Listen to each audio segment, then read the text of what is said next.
আল্লাহ রাব্বুল আলামিন কেন আমাকে আপনাকে দুনিয়ার জমিনের মধ্যে পাঠিয়েছেন? কুনতুম খায়রা উম্মাতিন উখরিজাত লিন-নাসি তা'মুরুনা বিল মা'রুফি ওয়া তানহাউনা আনিল মুনকার। জোরে বলুন আল্লাহু আকবার। তোমরাই শ্রেষ্ঠ জাতি, তোমাদেরকে কল্যাণের জন্য পাঠানো হয়েছে। তোমরা মানুষকে সৎ কাজে আদেশ করবা আর অসৎ কাজে নিষেধ করবা, আর ফিতনা ফাসাদ তোমরা সৃষ্টি করবা না। আমার দেশে ফিতনা সৃষ্টি করে এমন মানুষ আছে না নাই? আমার মতো টুপি মাথায় দিয়ে জুব্বা পরিধান করে ফিতনা ফাসাদ সৃষ্টি করে এমন মানুষ সমাজে আছে না নাই? এক হুজুর দেখবেন আর এক হুজুরকে দেখতে পারে না, আছে না নাই?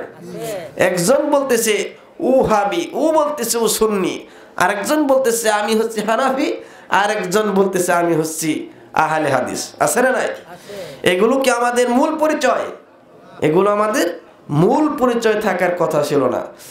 এই পৃথিবীর সর্বপ্রথম মহামানব হযরত আদম আলাইহিস সালাম থেকে শুরু করে নিয়ে আমাদের নবী মুহাম্মদ রাসূলুল্লাহ সাল্লাল্লাহু আলাইহি ওয়াসাল্লাম পর্যন্ত যত পয়গম্বর দুনিয়ার জমিনের মধ্যে এসেছিলেন, সকলেরই কাজ ছিল ভিন্ন না এক? বলেন, সকলেরই কাজ ছিল এক, দাওয়াতি মিশন ছিল এক।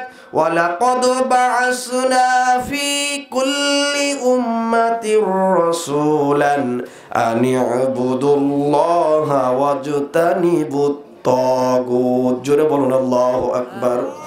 প্রত্যেকটা নবী রাসূলগণের কাজ ছিল এক, তারা এক আল্লাহর ইবাদত করবে আর তাগুতকে তারা পরিহার করে চলবে। আমার সমাজের মধ্যে সবচাইতে বড় তাগুত তো সেই যে আল্লাহকে মানে না আর মানুষকে আল্লাহকে মানতে দেয় না, ঠিক না? আল্লাহর আইন নিজে মানে না, অন্য কেউ মানতে দেয় না। আমার দেশের মধ্যে মানুষ দলে দলে বিচ্ছিন্ন হয়ে যাচ্ছে, গ্রুপিং হয়ে যাচ্ছে, কিন্তু আল্লাহ রাব্বুল আলামিন বলেছেন বান্দারে দলে দলে বিচ্ছিন্ন হয়ে যেও না, তোমরা ঐক্যের প্ল্যাটফর্ম গড়ে তোলো। ঐক্য দেখতে চান কে? বলেন, আসতে বলবেন না। ঐক্য দেখতে চান কে?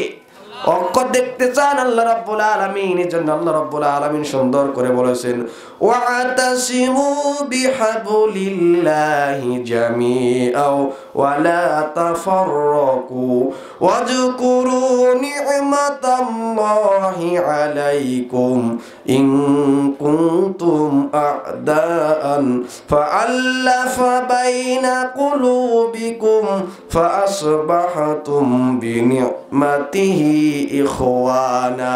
জোরে বলুন আল্লাহু আকবার। তোমরা দলে দলে বিচ্ছিন্ন হয়ে যাও না, আল্লাহর রজ্জুকে তোমরা আঁকড়ে ধরো, দলে দলে বিচ্ছিন্ন হয়ে যেও না, আর তোমরা একে অপরের উপর ফতোয়াবাজি করো না। আল্লাহ রাব্বুল আলামিন আমাদের ঐক্য গড়ে তুলতে বলেছেন, কিন্তু দুঃখজনক হলেও সত্য দেখবেন আমার দেশের মানুষ দলে দলে বিচ্ছিন্ন হয়ে যাচ্ছে। আল্লাহ রাব্বুল আলামিন বলেছেন তার কথার চাইতে শ্রেষ্ঠ কথা আর কার হতে পারে? যে কি বলে ওয়ামান আহসানু কাওলাম মিম্মান দাআ ইলাল্লাহি ওয়া আমিলা সলিহাও ওয়া ক্বালা ইন্নানি মিনাল মুসলিমিন। জোরে বলুন আল্লাহু আকবার। তার কথার চাইতে শ্রেষ্ঠ কথা আর কার হতে পারে? যে মানুষকে ডাকে আল্লাহর দিকে, নিজে নেক আমল করে আর বুক উঁচু করে পরিচয় দিয়ে দেয় আমি হলাম একজন মুসলমান। সম্মানিত হাজিরিন, আমরা যারা এখানে উপস্থিত হয়েছি, আজ থেকে 100 বছর পর আমরা যে দুনিয়ায় থাকতে পারবো এর কোনো গ্যারান্টি কেউ দিতে পারবে? দিতে পারবে না। 100 বছর না হয় বাঁচলাম, কিন্তু আজ থেকে 200 বছর পর আমরা কেউ দুনিয়ার জমিনে থাকবো এরকম গ্যারান্টি পৃথিবীর কেউ দিতে পারবে? দিতে পারবে না। আল্লাহ রাব্বুল আলামিন নির্দিষ্ট একটি হায়াত দিয়ে আমাকে আপনাকে দুনিয়ার জমিনের মধ্যে পাঠিয়ে দিয়েছে। মালাকুল মউত প্রত্যেক দিন আমার আপনার সঙ্গে 5 বার সাক্ষাৎ করে, দেখে ঘুরে ফিরে চলে যায়, কিন্তু যেদিন মৃত্যুর ফয়সালা হয়ে যাবে সেই দিন কিন্তু মালাকুল মউত আমার আপনার জান কবজ না করে আর ফিরবে না, ঠিক কি না? এই পৃথিবীর এক সেরা শিল্পী ছিল পথ শিল্পী মাইকেল জ্যাকসন। সে চিন্তা ভাবনা করেছিল আমি 150 বছর বাঁচবো। কত বছর? 150 বছর আমি বাঁচবো। তার ব্যক্তিগত চিকিৎসক ছিল 25 থেকে 30 জন। তিনি তার চিকিৎসকদেরকে বলে দিয়েছিলেন আমি যখন একটু অসুস্থ হয়ে যাব তোমরা আমার ট্রিটমেন্ট করবা। তার বিছানার পাশেই অক্সিজেন রেখে দেওয়া হয়েছিল, কিন্তু 50-এর মাথায় দুনিয়া থেকে বিদায় হয়েছে। কত বছর? চেয়েছিলেন 150 বছর বাঁচবো, কিন্তু 50-এর মাথায় শেষ হয়ে গেল। ঠিক তেমনি ভাবে আমার আপনার হায়াত যেদিন শেষ হয়ে যাবে সেই দিন এই দুনিয়ার জমিনের মধ্যে থাকার কোনো সুযোগ থাকবে না। ঠিক কিনা বলেন? আল্লাহ রাব্বুল আলামিন হায়াত দান করেছেন, আল্লাহ রাব্বুল আলামিন আবার মৌত দিবেন। আল্লাহ রাব্বুল আলামিন কেন হায়াত দিলেন আবার কেন মৌত দিলেন আল্লাহ রাব্বুল আলামিন কোরআনের মধ্যে সুন্দর করে বলেছেন। আল্লাহ রাব্বুল আলামিন কেন হায়াত দিয়েছেন, কি জন্য হায়াত দিলেন, আল্লাহ রাব্বুল আলামিন কোরআনের মধ্যে সুন্দর করে কোট করেছেন। আল্লাযী খালাকাল মাউতা ওয়াল হায়াতা লিয়াবলুয়াকুম আইয়ুকুম আহসানু আমালাও ওয়া হুয়াল আজিজুল গফুর। জোরে বলুন আল্লাহু আকবার। আল্লাহ রাব্বুল আলামিন মৃত্যুকে সৃষ্টি করেছেন, জীবনকে সৃষ্টি করেছেন যেন তিনি বুঝে নিতে পারেন আমলের দিক থেকে কে কত বেশি উত্তম। বলেন সুবহানাল্লাহ। স্পষ্ট হয়ে গেল আল্লাহ রাব্বুল আলামিন আমাকে আপনাকে দুনিয়ার জমিনের মধ্যে পাঠিয়েছেন খারাপ আমল করার জন্য না ভালো আমল করার জন্য? ভালো আমল করার জন্য আল্লাহ পাক দুনিয়াতে পাঠিয়েছেন। কিন্তু সমাজের মধ্যে ভালো কাজ বেশি না খারাপ কাজ বেশি? খারাপ কাজের সংখ্যাই বেশি। আমার দেশের মধ্যে দেখবেন ভালো কাজ করতে গেলেও বাধা আছে না নাই? খারাপ কাজে কোনো বাধা নাই, কিন্তু ভালো আমল করতে যাবেন বাধা চলে আসবে। আমার দেশের ম্যাক্সিমাম মানুষগুলো ভালো না খারাপ? ম্যাক্সিমাম মানুষগুলোই খারাপ। ম্যাক্সিমাম মানুষ কি নামাজ পড়ে নাকি নামাজ ছেড়ে দেয়? নামাজটা ছেড়ে দেয়। নামাজ যদি কেউ ছেড়ে দেয় তাহলে কিভাবে সে ভালো হবে? মানুষ যদি 5 ওয়াক্ত নামাজ সুন্দর করে আদায় করত তাহলে লোকটা ভালো হয়ে যেত, আর আমার সমাজের মধ্যে ভালো কাজে কোনো বাধা আসতো না। ঠিক কি না? আল্লাহ রাব্বুল আলামিন কেন আমাকে আপনাকে দুনিয়ার জমিনের মধ্যে পাঠিয়েছেন? কুনতুম খায়রা উম্মাতিন উখরিজাত লিন-নাসি তা'মুরুনা বিল মা'রুফি ওয়া তানহাউনা আনিল মুনকার। জোরে বলুন আল্লাহু আকবার। তোমরাই শ্রেষ্ঠ জাতি, তোমাদেরকে কল্যাণের জন্য পাঠানো হয়েছে। তোমরা মানুষকে সৎ কাজে আদেশ করবা আর অসৎ কাজে নিষেধ করবা, আর ফিতনা ফাসাদ তোমরা সৃষ্টি করবা না। আমার দেশে ফিতনা সৃষ্টি করে এমন মানুষ আছে না নাই? আমার মতো টুপি মাথায় দিয়ে জুব্বা পরিধান করে ফিতনা ফাসাদ সৃষ্টি করে এমন মানুষ সমাজে আছে না নাই? এক হুজুর দেখবেন আর এক হুজুরকে দেখতে পারে না, আছে না নাই? একজন বলতেছে ও হাবি, ও বলতেছে ও সুন্নি, আরেকজন বলতেছে আমি হচ্ছি হানাফি, আরেকজন বলতেছে আমি হচ্ছি আহলে হাদিস, আছে না নাই? এগুলো কি আমাদের মূল পরিচয়? এগুলো আমাদের মূল পরিচয় থাকার কথা ছিল না। এই পৃথিবীর সর্বপ্রথম মহামানব হযরত আদম আলাইহিস সালাতুস সালাম থেকে শুরু করে নিয়ে আমাদের নবী মুহাম্মদ রাসূলুল্লাহ সাল্লাল্লাহু আলাইহি ওয়াসাল্লাম পর্যন্ত যত পয়গম্বর দুনিয়ার জমিনের মধ্যে এসেছিলেন সকলেরই কাজ ছিল ভিন্ন না এক? বলেন। সকলেরই কাজ ছিল এক, দাওয়াতি মিশন ছিল এক। ওয়ালাকাদ বা'আসনা ফি কুল্লি উম্মাতির রাসূলান আন ইউবুদুল্লাহা ওয়াজতানিবুত তাগুত। জোরে বলুন আল্লাহু আকবার। প্রত্যেকটা নবী রাসূলগণের কাজ ছিল এক, তারা এক আল্লাহর ইবাদত করবে আর তাগুতকে তারা পরিহার করে চলবে। আমার সমাজের মধ্যে সবচাইতে বড় তাগুত তো সেই যে আল্লাহকে মানে না আর মানুষকে আল্লাহকে মানতে দেয় না। ঠিক কি না? আল্লাহর আইন নিজে মানে না, অন্য কেউ মানতে দেয় না। আমার দেশের মধ্যে মানুষ দলে দলে বিচ্ছিন্ন হয়ে যাচ্ছে, গ্রুপিং হয়ে যাচ্ছে। কিন্তু আল্লাহ রাব্বুল আলামিন বলেছেন বান্দারে দলে দলে বিচ্ছিন্ন হয়ে যেও না, তোমরা ঐক্যের প্ল্যাটফর্ম গড়ে তোলো। ঐক্য দেখতে চান কে বলেন? আসতে বলবেন না, ঐক্য দেখতে চান কে? ঐক্য দেখতে চান আল্লাহ রাব্বুল আলামিন। এজন্য আল্লাহ রাব্বুল আলামিন সুন্দর করে বলেছেন, ওয়াতাসিমু বিহাবলিল্লাহি জামিআও ওয়া লা তাফাররাকু ওয়াজকুরু নি'মাতাল্লাহি আলাইকুম ইন কুনতুম আ'দাআন ফাআল্লাফা বাইনা কুলুবিকুম ফাআসবাহতুম বিনি'মাতিহি ইখওয়ানা। জোরে বলুন আল্লাহু আকবার। তোমরা দলে দলে বিচ্ছিন্ন হয়ে যাও না, আল্লাহর রজ্জুকে তোমরা আঁকড়ে ধরো, দলে দলে বিচ্ছিন্ন হয়ে যেও না, আর তোমরা একে অপরের উপর ফতোয়াবাজি করো না। আল্লাহ রাব্বুল আলামিন আমাদের ঐক্য গড়ে তুলতে বলেছেন, কিন্তু দুঃখজনক হলেও সত্য, দেখবেন আমার দেশের মানুষ দলে দলে বিচ্ছিন্ন হয়ে যাচ্ছে।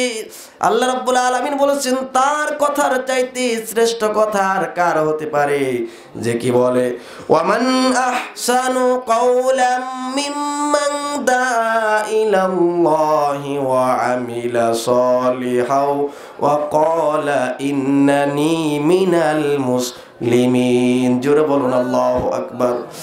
তার কথার চাইতে শ্রেষ্ঠ কথা আর কার হতে পারে, যে মানুষকে ডাকে আল্লাহর দিকে, নিজে নেক আমল করে আর বুক উঁচু করে পরিচয় দিয়ে দেয়, আমি হলাম একজন মুসলমান। সুবহানাল্লাহ পড়ে। সে বুক উঁচু করে এটা পরিচয় দেয় না যে আমি আহলে হাদিস, আমি হানাফি, আমি সুন্নি, আমি ওহাবি, এই ধরনের কোনো পরিচয় দেয় না। বুক উঁচু করে পরিচয় দিয়ে দেয়, আমি হলাম একজন মুসলমান। বলেন সুবহানাল্লাহ। আমার ভাইরা, আমাদেরও এই পরিচয় দিতে হবে, কিন্তু এগুলো অনেকেই সহ্য করতে পারে না, ঠিক কিনা?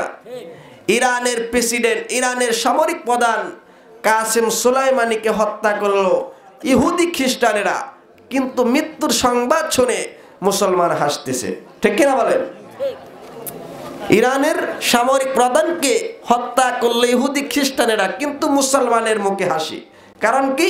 কারণ তিনি ছিলেন শিয়া, তার আকীদা একটা থাকতেই পারে, তাই বলে আপনার কথা চলে যাবে সেই আমেরিকা, ইউরোপ আমেরিকার পক্ষে, এটা মুসলমান কোনোদিন বরদাস্ত করতে পারে না, ঠিক কিনা বলেন? আমার ভাইয়ের, আল্লাহ রাব্বুল আলামিন আমাদের ঐক্যের প্ল্যাটফর্ম গড়তে বলেছেন, কারণ মুসলমানের কালেমা তো দুই হতে পারে না, মুসলমানের কালেমা হলো এক। আল্লাহ রাব্বুল আলামিন সুন্দর করে বলেছেন, আলাম তারা কাইফা দারাবাল্লাহু মাসালান কালিমাতান তাইয়িবাতান কাশাজারাতিন তাইয়িবা আসলুহা সাবিতু ওয়া ফারউহা ফিস সামা। জোরে বলুন আল্লাহু আকবার। আল্লাহ রাব্বুল আলামিন বলেছেন, মুসলমানদের কালেমা হলো একটা। নবীজি, আপনি কি জানেন না মুসলমানদের কালেমা হলো একটা বৃক্ষের ন্যায়, সে বৃক্ষের গোড়া নিচের দিকে অনেক গভীর, আর ডালপালাগুলো অনেক দূর পর্যন্ত বিস্তৃত। এই বৃক্ষ বলতে আল্লাহ রাব্বুল আলামিন খেজুর বৃক্ষকে বুঝিয়েছেন। বলেন সুবহানাল্লাহ। খেজুর বৃক্ষ যেরকম হাজারো ঝড় ঝাপটা আসার পরেও অন্যান্য গাছপালাগুলো দুমড়ে মুচড়ে যায়, কিন্তু খেজুর গাছ দেখবেন এক পায়ে দাঁড়িয়ে থাকে, ঠিক না? মুসলমানদের মধ্যে হাজারো ঝড় ঝাপটা আসবে, মুসলমান দলে দলে বিচ্ছিন্ন না হয়ে ঐক্যের প্ল্যাটফর্ম গড়ে থাকবে, এক পায়ের উপর কালেমা নিয়ে দাঁড়িয়ে থাকবে। আল্লাহ রাব্বুল আলামিন এটা মুসলমানদের কাছ থেকে দেখতে চান। বলেন সুবহানাল্লাহ। কিন্তু আমাদের মধ্যে আমাদেরকে দলে দলে বিচ্ছিন্ন করে দেওয়ার পিছনে ইহুদি খ্রিস্টানদের মদত আছে না নাই? ইহুদি খ্রিস্টানরা চাচ্ছে মুসলমানদেরকে কিভাবে দলে দলে ভাগ করে রাখা যায়, এমন একটা ষড়যন্ত্র ইহুদি খ্রিস্টানরা চালিয়ে যাচ্ছে। আমার ভাইয়েরা, সেই ফাঁদে আমাদের পা দেওয়ার কোনো সময় নাই। কিন্তু আমাদের তো মুসলমানদের প্রশ্নের কোনো শেষ নাই। দেখবেন আলোচক যখন স্টেজে উঠে আমাদের কাছে প্রশ্ন করে অনেকেই, হুজুর প্রশ্ন করে নামাজের ফাতিহার পর, সূরা ফাতিহার পর আমিন কি আসছে বলবো না জোরে বলবো? এরপরে প্রশ্ন করে নবী কি নূরের তৈরি নাকি মাটির তৈরি? প্রশ্ন আছে না নাই? একজন প্রশ্ন করতেছে, হুজুর গড়ি কি ডান হাতে দেবো নাকি বাম হাতে দেবো? আমি বললাম, তোমার ডান হাত বাম হাত কোনো হাতে দরকার নেই, তুমি ঠ্যাঙ্গে লাগা, ঠিক কিনা? বুঝতেছেন কথাগুলো? প্রশ্নের কোনো সাইজ পাইস নাই। প্রশ্ন করা উচিত ছিল। আপনি হক দাওয়াত নিয়ে কথা বলেন, আপনি শিরিক বেদাত নিয়ে কথা বলেন, এই সমস্ত প্রশ্ন কেউ করতে চায় না। প্রশ্ন কোনগুলো করে? যেই প্রশ্ন করলে একটা পেঁচ লাগানো যায়, ঠিক কিনা বলেন? আমাদের দাওয়াত তো খুবই সস্তা দাওয়াত। নবীজি যখন দাওয়াত দিয়েছেন, বাতিল দুর্গ থর থর করে কেঁপেছে। জোরে বলেন সুবহানাল্লাহ। নবীজি যখন মদিনায় চলে গেলেন, মদিনায় যাওয়ার পরে পৃথিবীর রাষ্ট্রপ্রধানদেরকে সেরা সেরা 6 জনের নামে চিঠি লিখলেন যে তোমরা ইসলাম গ্রহণ করো। তার মধ্যে একজন ছিল রোম সম্রাট হেরাক্লিয়াস। তার কাছে যখন পত্র লেখা হলো, হেরাক্লিয়াস পত্র পেয়ে তিনি দেখতে পাচ্ছেন যে পত্রের মধ্যে লেখা হয়েছে আমাকে ইসলামের বাণী গ্রহণ করতে, আর যদি আমি ইসলাম গ্রহণ না করি আমার পায়ের নিচের মাটি পর্যন্ত মুহাম্মদের দখলে চলে যাবে। শুনে বলেন সুবহানাল্লাহ। নবীজি পত্র লিখেছেন, হেরাক্লিয়াস তুমি যদি ইসলাম কবুল না করো তোমার দ্বারা জুলুম হবে, আর এই জুলুমের কারণে আল্লাহ পাক তোমার উপর লানত বর্ষণ করবে। হেরাক্লিয়াস তার সাঙ্গপাঙ্গকে একত্রিত করে বলতেছে, মুহাম্মদ এমন একটা পত্র লিখেছে, আমার মন বলছে কিছুক্ষণের মধ্যেই মনে হয় আমার পায়ের নিচের মাটি পর্যন্ত মুহাম্মদের হাত দখলে চলে যাবে। জোরে বলেন না সুবহানাল্লাহ। নবীজি দাওয়াত দিয়েছেন, বাতিল দুর্গ থরথর করে কেঁপেছেন। নবীজির দাওয়াতি মিশন একটাই ছিল, তিনি চেয়েছিলেন এই জমিনের মধ্যে আল্লাহর দ্বীন কায়েম করা, ঠিক কিনা বলেন? আমাদেরকেও সেই একটা প্ল্যান নিয়ে সামনের দিকে অগ্রসর হতে হবে। আর যদি সেই একটা প্ল্যান নিয়ে আমরা সামনের দিকে যেতে সক্ষম না হই, তাহলে সামনে দুইটা পথ, একটা হচ্ছে জান্নাত আর একটা কি জাহান্নাম। আমরা কি কেউ কি জাহান্নামে যেতে চাই? জাহান্নামে কেউ যেতে চায় না, সবাই আমরা জান্নাত পেতে চাই। এখন জান্নাত পেতে হলে জান্নাতের রাস্তায় হাঁটতে হবে না জাহান্নামের রাস্তায় হাঁটতে হবে? জান্নাতের রাস্তায় হাঁটতে হবে। জান্নাত জাহান্নামের ফয়সালা হবে কোথায়? দুনিয়ায় নাকি হাসরে? হাসরের মাঠে জান্নাত জাহান্নামের ফয়সালা হয়ে যাবে। আমার ভাইয়েরা, মনোযোগ সহকারে কথাগুলো শুনতে হবে। কাল কিন্তু দুইটা, একটা হলো ইহকাল আর একটা হলো পরকাল। চোখ খোলা আছে ইহকালে আছি, চোখ যখন বন্ধ হয়ে যাবে যাব আমরা কোথায়? পরকালে চলে যেতে হবে। যেখান থেকে তিলাওয়াত করেছি আল্লাহ রাব্বুল আলামিন এখানে সুন্দর করে কিছু কাজের মেসেজ দিয়েছেন। আল্লাহ পাক বলেন, ইয়াউমা ইয়াজমাউকুম লিয়াউমিল জামঈ যালিকা ইয়াউমুত তাগাবুনি ওয়া মাই ইউমিন বিল্লাহ ওয়া ইয়ামাল সালিহান ইউকাফির আনহু সাইয়্যাতিহি ওয়া ইউদখিলহু জান্নাতিন তাজরি মিন তাহতিহাল আনহার আল-আনহারু খালিদিনা ফিহা আবাদা যালিকাল ফাওজুল আযীম। জোরে বলুন আল্লাহু আকবার। আল্লাহ রাব্বুল আলামিন বলেছেন, কিয়ামতের ময়দানে তোমাদেরকে আমি আল্লাহ রাব্বুল আলামিন একত্রিত করব, এমন একটা বিশাল বড় সমাবেশ ঘটাবো, সেই সমাবেশের মধ্যে তোমাদেরকে আমি একত্রিত করব। সেই দিন আল্লাহ রাব্বুল আলামিন জান্নাত জাহান্নামের ফয়সালা করবেন। সেদিন হবে হার জিতের দিন, প্রকৃত হার জিতের দিন। সেদিন তাগাবুন মানে হলো হার জিত। সেই দিন কেউ জিতে যাবে আবার কেউ হেরে যাবে। যেই লোকটা হেরে যাবে জাহান্নামে গিয়ে মনে হয় জিতবে নাকি? যেই লোক হেরে যাবে সে তো প্রকৃত অর্থেই হেরে গেল। দুনিয়ার জমিনের মধ্যে আমি আপনি যদি হেরে যায় এটাকে হেরে যাওয়া বলে না। কিয়ামতের দিন যদি কেউ হেরে যায় সেদিন বাঁচার কোনো পথ থাকবে না, ঠিক কিনা বলেন? আমার ভাইয়েরা, দুনিয়ার জমিনে হেরে যাওয়া কোনো বিষয়ই নয়, কিন্তু কিয়ামতের দিন যেদিন জান্নাত জাহান্নামের চূড়ান্ত ফয়সালা হয়ে যাবে, যদি জান্নাত পেয়ে যায় খুশির কোনো সীমা নাই, আর যদি জাহান্নাম পেয়ে যায় দুঃখের কোনো সীমা থাকবে না, ঠিক কিনা? এই জন্য যেই কাজ করলে জান্নাত পাবো সেগুলো আমাদের জানতে হবে। যেই কাজগুলো করলে জাহান্নামে যেতে হবে সেই কাজ থেকে দূরে থাকার দরকার আছে না নাই? কোরআন থেকে আমি যতটুকুন পেয়েছি আল্লাহ রাব্বুল আলামিন মোটামুটি 12টি কাজের কথা বলেছেন। 12টি কাজ যদি কারো মধ্যে পাওয়া যায়, আল্লাহ রাব্বুল আলামিন তাকে জাহান্নামের মধ্যে নিক্ষেপ করবেন। নাউজুবিল্লাহ পড়েন। 12টি অপকর্ম যার মধ্যে পাওয়া যাবে, আল্লাহ পাক তাকে করবেন জাহান্নামের মধ্যে নিক্ষেপ করবেন। তাহলে এই 12টি কাজের কথা আমাদের জানার দরকার আছে না নাই? আজকের আলোচনার মূল টপিক হচ্ছে এটাই যে 12টি অপকর্ম মুক্ত জীবন গড়তে হবে। আর 12টি খারাপ কাজ যদি আমার আপনার মধ্যে পাওয়া যায়, তাহলে বুঝতে হবে আল্লাহ পাক আমাকে আপনাকে জাহান্নামের মধ্যে নিক্ষেপ করবেন। নাউজুবিল্লাহ পড়েন। তার মধ্যে 1 নম্বর হচ্ছে সঠিক জিনিস না বোঝা। আমার দেশে অনেক মানুষ আছে দেখবেন কোরআন বোঝেও না, বোঝারও চেষ্টা করে না, এমন মানুষ আমার সমাজে আছে না নাই? অনেক মানুষ আছে কোরআন বোঝে না, কোরআন বোঝারও চেষ্টা করে না, বরঞ্চ তার বিপরীত তারা গান বাজনা শুরু করে দেয়, ঠিক না? গানের আসর শুরু করে দেয়। যেরকম শুরু করে দিয়েছিল আবু জাহেল, ঠিক তেমনি ভাবে আমার দেশেও কিছু মানুষ আছে জাতীয়ভাবে আমার দেশে গান থাকার পরেও বিদেশ থেকে নায়িকা গায়িকা ভাড়া করে আনে, ঠিক কিনা?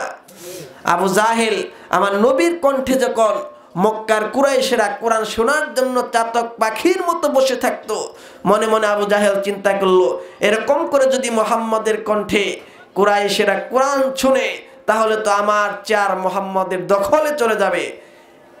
এই চিন্তা আসার পরে সেই সিরিয়া থেকে, এরপরে মিশর থেকে, বাহরাইন থেকে নায়িকা গায়িকা ভাড়া করে এনে কনসার্ট শুরু করে দিল। এগুলো তো আমাদের দেশে এখন নাই, আছে না নাই?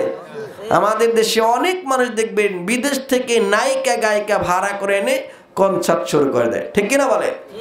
আমার ভাইয়েরা, আজকে যুব সমাজ ধ্বংসের দ্বার প্রান্তে চলে যাচ্ছে। এর মূল কারণ হলো তাদের চোখের সামনে বিভিন্ন ফিল্মগুলো জুইলেখা তুলে ধরা হয়েছে, বিভিন্ন নাটকগুলো, অবৈধ পর্নোগ্রাফি যুবকদের চোখের সামনে তুলে ধরার কারণে আজকে যুব সমাজ ধ্বংসের দ্বার প্রান্তে চলে যাচ্ছে, ঠিক কিনা বলে? এই যে যুব সমাজ ধ্বংসের দ্বার প্রান্তে চলে যাচ্ছে, এগুলো ওয়াজ করে বন্ধ করা সম্ভব নয়, আইন দিয়েও বন্ধ হবে না, যতক্ষণ পর্যন্ত সমাজে আপনি ধর্মীয় শিক্ষা চালু না করবেন, ঠিক কিনা বলে? এদেশের শ্রেষ্ঠ বিদ্যাপীঠ ঢাকা ইউনিভার্সিটির একটা নারীর সতীত্বের রক্ষা করার কেউ নাই, সতীত্বের কোনো গ্যারান্টি নাই। এই যে মাঝে মাঝে দর্শনের খবর আমাদের কানের মধ্যে চলে আসে, এই দর্শন যদি বন্ধ করতে চায়, সারা জীবন ওয়াজ করব, কোনোদিন দর্শন বন্ধ হবে না, যতক্ষণ না পর্যন্ত মানুষের সামনে একজন দর্শকের শাস্তি না দিবেন, ততদিন পর্যন্ত সমাজ থেকে দর্শন বন্ধ হবে না, ঠিক কিনা বলে? আমার ভাইয়েরা, দর্শন এমনি এমনি বন্ধ হবে না। সমাজের মধ্যে আগুন লেগে গেছে, আগুন যদি বাড়িতে লেগে যায়, আগুন নিবানোর জন্য কিসের প্রয়োজন পড়ে যায় বলেন? বাড়িতে লেগেছে আগুন, এক লোক চিৎকার মেরে বলতেছে, যার কাছে যা কিছু আছে তা দিয়ে আগুন নিবাও। রাস্তা দিয়ে যাচ্ছিলেন একজন ব্যান ভর্তি লাকড়ি করে নিয়ে, যখন কানের মধ্যে আওয়াজ চলে গেল, যার কাছে যা কিছু আছে তা দিয়ে আমাকে বাঁচাও, বিসমিল্লাহ বলে ব্যান ভর্তি লাকড়ি আগুনের মধ্যে ঢেলে দিল। আগুন কমবে না বাড়বে? আগুন বাড়বে। আরেকজন যাচ্ছিলেন ড্রাম ভর্তি ডিজেল নিয়ে, যখন শুনতে পেলেন যার কাছে যা কিছু আছে তা দিয়ে আমাকে বাঁচাও, তিনি করলেন কি, ড্রাম ভর্তি ডিজেল বিসমিল্লাহ বলে সে আগুনের মধ্যে ঢেলে দিলেন। কমবে না বাড়বে? আগুন বাড়বে। আগুন নিবানোর জন্য যেরকম পেট্রোল ডিজেল অকটেন উপযুক্ত নয়, ঠিক তেমনি ভাবে আমার সমাজের মধ্যে যে আগুন লেগেছে, এই আগুন তো এমনি এমনি বন্ধ হবে না। যতদিন পর্যন্ত আমার দেশের মধ্যে ইসলামী আইন কায়েম না হবে, আল্লাহর দিন প্রতিষ্ঠিত না হবে, ততদিন পর্যন্ত সমাজের অশান্তি দূর হবে না, ঠিক কিনা বলেন? আমার ভাইরা, এগুলো বললে আমরা দোষী হয়ে যাই। আমি তো কাউকে গালি দেওয়ার জন্য আসি নাই, কোনো পীরের বিরোধিতা করার জন্য আসি নাই। যেগুলো আমাদের সমাজে হক্কানি পীর, তাদেরকে আমরা সম্মান করি, তাদেরকে আমরা ভালোবাসি, ঠিক কিনা বলে? হক্কানি পীর যারা, তাদেরকে আমরা মহব্বত করি, ভালোবাসি। কিন্তু যেই পীরের মুখ থেকে ইকামতের দিনের বিরুদ্ধে কথা বের হবে, তাকে আমরা কেউ ভালোবাসি না, ঠিক কিনা বলে? পীর ছিলেন হযরত শাহজালাল ইয়ামানি রহমাতুল্লাহি আলাইহি, নিঃসন্দেহে তিনি একজন আল্লাহওয়ালা লোক ছিলেন, ঠিক কিনা বলেন? এরপরে খাজা মঈনুদ্দিন চিশতি রহমাতুল্লাহি আলাইহি, নিঃসন্দেহে তিনি একজন আল্লাহওয়ালা লোক ছিলেন। আব্দুল কাদের জিলানী রহমাতুল্লাহি আলাইহি, নিঃসন্দেহে তিনিও একজন আল্লাহওয়ালা লোক ছিলেন। ঠিক কিনা বলেন? তার বাড়ি ছিল জিলান শহরে, এই জন্য তাকে জিলানী বলা হয়। তারা ছিল আল্লাহওয়ালা। এই সমস্ত পীরের কাছে যদি আমার দেশের মানুষ যেত, সুর যদি এই সমস্ত পীরের কাছে যেত, আল্লাহওয়ালা হয়ে ফিরে আসতো। ঠিক কিনা বলেন? আর আমার দেশের তথাকথিত পীরের দরবারে মানুষ যদি বিড়িখোর হয়ে যায়, গাঁজাখোর হয়ে ফিরে আসে। ঠিক কিনা বলেন? এই সমস্ত পীরের দরবারে বিড়িখোর গেলে গাঁজাখোর হয়ে ফিরে আসে। আর আব্দুল কাদের জিলানী রহমাতুল্লাহি আলাইহি এত বড় পীর ছিলেন, তাকে একজন প্রশ্ন করেছিলেন, আব্দুল কাদের, আপনি কি সাহাবায়ে কেরামের মতো যোগ্যতা রাখেন? আব্দুল কাদের জিলানী রহমাতুল্লাহি আলাইহি বলেছিলেন, আপনার তো এই প্রশ্ন করাটাই ঠিক হয় নাই, এই প্রশ্ন করাটাই জায়েজ হয় নাই। আমি কিভাবে সাহাবায়ে কেরামের মতো মর্যাদা রাখবো? সাহাবায়ে কেরাম জিহাদের ময়দানে গিয়েছেন, যেই ঘোড়া ব্যবহার করেছেন, সেই ঘোড়ার খোরার আঘাতে যেই ধুলা উড়েছে, সেই ধুলার কণার সমান যোগ্যতাও আমি আব্দুল কাদেরের নাই। জোরে বলেন সুবহানাল্লাহ। আব্দুল কাদের জিলানী রহমাতুল্লাহি আলাইহি এত বড় আল্লাহর ওলি ছিলেন, তার মুখ থেকে মিথ্যা কথা বের হয় না। জোরে বলেন সুবহানাল্লাহ। তিনি একদিন পড়াশোনা করার জন্য দূর কোথাও সফর করবেন। মা বলতেছেন, সন্তান, তোমার হাতে স্বর্ণ অলংকার কিছু মুদ্রা দিয়ে দিচ্ছি, খবরদার জীবনে কোনোদিন মিথ্যা কথা বলবা না। জোরে বলেন সুবহানাল্লাহ। রাস্তার মধ্যে ডাকাতের কবলে পড়লেন। ডাকাত প্রশ্ন করতেছে, যুবক, তোমার কাছে কি আছে দিয়ে দাও। সব কিছু স্বর্ণ মুদ্রা দিয়ে দিলেন। ডাকাত বলতেছে, যুবক, তুমি সব কিছু দিয়ে দিলা, তুমি তো মিথ্যা বলতে পারতা, মিথ্যা তো বললা না। আব্দুল কাদের জিলানী বললেন, আমি মিথ্যা কেন বলবো? আমার আম্মু আমাকে নিষেধ করেছেন মিথ্যা কথা বলার জন্য। সুবহানাল্লাহ পড়েন। তিনি কোনোদিন মিথ্যা কথা বলেন নাই। আমার ভাইরা, যেহেতু আব্দুল কাদের জিলানী রহমাতুল্লাহি আলাইহির কথা চলে আসলো, একটু আপনাদের সামনে একটা কাহিনী শোনাই। আব্দুল কাদের জিলানী রহমাতুল্লাহি আলাইহি তিনি ছিলেন আল্লাহর একজন পীর ছিলেন, আল্লাহওয়ালা লোক ছিলেন। তার বাড়ির কাছে এক চোর 30 বছর চুরি করেছে। কত বছর? 30 বছর চুরি করেছে, জীবনে কোনোদিন ধরা খায় নাই। একদিন চিন্তা করলেন, 30 বছর চুরি করলাম, কোনোদিন ধরা খেলাম না, আজকে পীরের বাড়িতে চুরি করতে যাব, যদি ধরা খায় বুঝবো এই পীরটা আসলে সত্যিকার অর্থে পীর। আর যদি ধরা না খায় তাহলে বুঝবো ওই আমি চোর ওর চাইতে বড় পীর, আমি চোর ওর চাইতে বড় পীর। এই একটা চিন্তা নিয়ে, এমন একটা প্ল্যান নিয়ে পীরের বাড়িতে চুরি করতে গিয়েছে। আমার ভাইয়েরা, রাত যখন গভীর হয়ে গিয়েছে, কাঁচা ডোয়াকে শীত কেটে ঘরের ভিতর চোর ঢুকে পড়লো। ঢোকার পর তিনি দেখতে পেলেন পীর তো ঘুমের মধ্যে আছে। এমন সময় স্বর্ণ অলংকারগুলো ঘরের ভিতরে যা কিছু ছিল সব কিছুকে বস্তাবন্দি করলেন। বস্তাবন্দি করে নেওয়ার পর দরজার কাছে সেই বস্তা নিয়ে আসলেন। আসার সঙ্গে সঙ্গে দরজা লেগে যাচ্ছে। বস্তা যখন রেখে দেয়, দরজা খুলে যায়। আবার যখন বস্তা নিয়ে বাহিরের দিকে রওনা হতে যায়, দরজা অটোমেটিক লেগে যায়। মনে মনে চিন্তা করতেছে, এই পীরের বাড়ির ধন সম্পত্তি তো আমার হজম হবে না, এগুলো নিয়ে আমার পক্ষে কোনোভাবে সম্ভব নয়। বস্তাভর্তি সম্পত্তিগুলোকে এক জায়গায় রেখে মনে মনে চিন্তা করলেন, এগুলো নিয়ে আমার পক্ষে সম্ভব নয়, কোনো রকম আমার জানটাকে আজকে বাঁচাতে হবে। জান বাঁচানোর জন্য বস্তাভর্তি সম্পত্তিগুলো রেখে দরজার দিকে যখন দৌড় মারলেন, এমন সময় তিনি দেখতে পেলেন কে যেন বাহির দিক থেকে দরজাটা আটকে দিয়েছে। মনে মনে চিন্তা করলেন, আজকে মনে হয় বাঁচার কোনো পথ নাই। যেহেতু দরজা বাহির দিক থেকে আটকে দেওয়া হয়, বাহিরে যাবে ওযু করার জন্য। যখন বাহিরে যাবে, ওই সময় আমি দরজা দিয়ে বের হয়ে কোনো রকম আমার জীবনটা বাঁচাবো। কিন্তু রাত যখন গভীর হয়েছে, বড় পীর আব্দুল কাদের জিলানী রহমাতুল্লাহি আলাইহি তাহাজ্জুদের নামাজের জন্য ঠিক দাঁড়িয়ে গেলেন, কিন্তু তিনি ওযু করলেন না। ওযুর বিপরীত তায়াম্মুম করলেন। ওযুর বিপরীত তায়াম্মুম করা যায় কি যায় না? তায়াম্মুম করা যায়। চোর মনে মনে চিন্তা করতেছে, এত বড় পীর নামাজের মধ্যে দাঁড়িয়ে গেল কিন্তু ওযু করলো না। কথা কি বুঝতে পারছেন? চোর মনে মনে চিন্তা করতেছে, এত বড় পীর তাহাজ্জুদের নামাজের মধ্যে দাঁড়িয়ে গেল, পীর তো ওযু করলো না।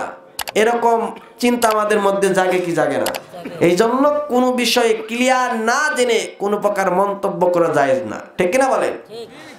চোর মনে মনে চিন্তা করতেছে, চোখের নিচে শেল্টার নিয়েছে, চোখের নিচ থেকে মনে মনে চিন্তা করতেছে, চোর তো নামাজের মধ্যে দাঁড়িয়ে গেল, ওযু করলো না।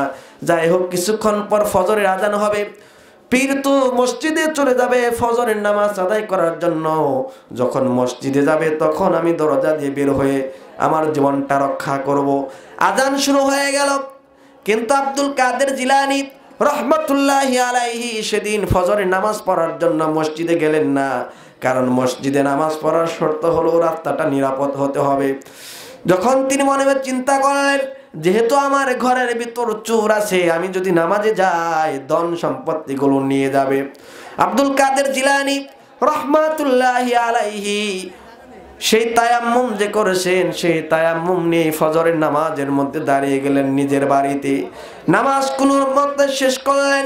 নামাজ যখন শেষ হয়ে গেল, এমন সময় মসজিদের মুসল্লিরা মনে মনে চিন্তা করলেন, পীর তো আজকে মসজিদে এলো না, জামাতে নামাজ পড়লো না, কোনো সমস্যা হলো কিনা, অসুস্থ হয়ে পড়লো কিনা, চলো তো আমরা পীরের বাড়িতে গিয়ে খবর নেই।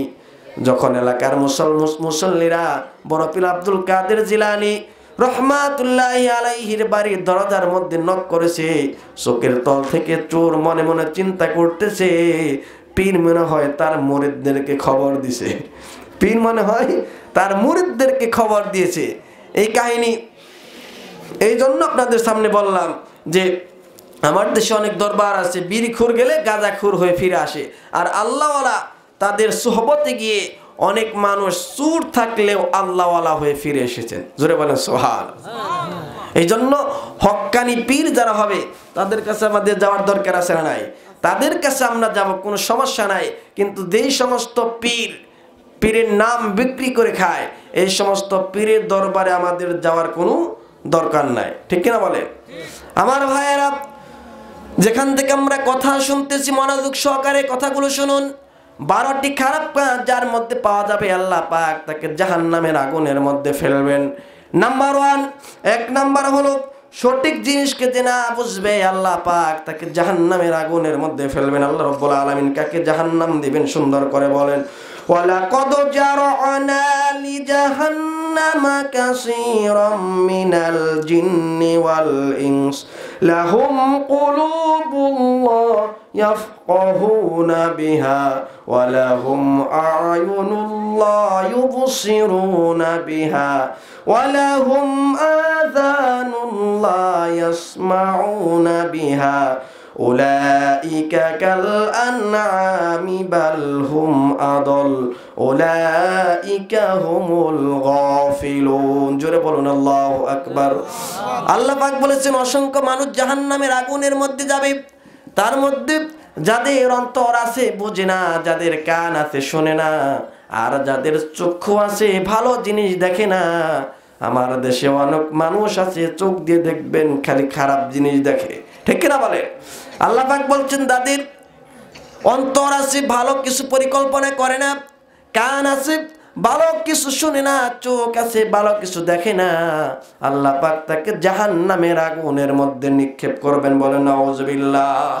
এরপরে আল্লাহ রাব্বুল আলামিন 2 নাম্বার বলেছেন 12টি কাজ যাদের মধ্যে পাওয়া যাবে, 12টি কারণে জাহান্নামের আগুনের মধ্যে যেতে হবে। 1 নাম্বার হচ্ছে সঠিক জিনিস না বোঝা। 2 নাম্বার হচ্ছে পাপকে ভয় না করা, পাপ করার পর যার মধ্যে অনুশোচনা পয়দা না হবে, আল্লাহ পাক তাকে জাহান্নামের আগুনের মধ্যে নিক্ষেপ করবেন। জোরে বলেন নাউজুবিল্লাহ।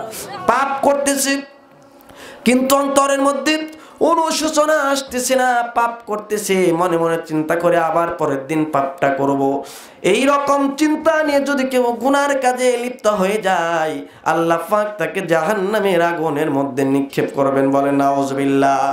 আমাদের জীবনে তো গুনাহ হয়ে যাবে, গুনাহ হওয়ার পর আল্লাহর কাছে তওবা করতে হবে। আল্লাহ রাব্বুল আলামিন অবশ্যই আমার আপনার তওবাকে কবুল করে নেবেন, সুবহানাল্লাহ পড়েন। আমার ভাইয়েরা, একদিন কিয়ামত শুরু হয়ে যাবে। কিয়ামতের কঠিন দিনে কেউ আমার আপনার উপকারে আসবে না। আল্লাহ রাব্বুল আলামিন বলেন, কিয়ামতের দিন এমন বিচার করা হবে, সেই দিন তোমার আমলনামা তোমার হাতেই দিয়ে দেওয়া হবে।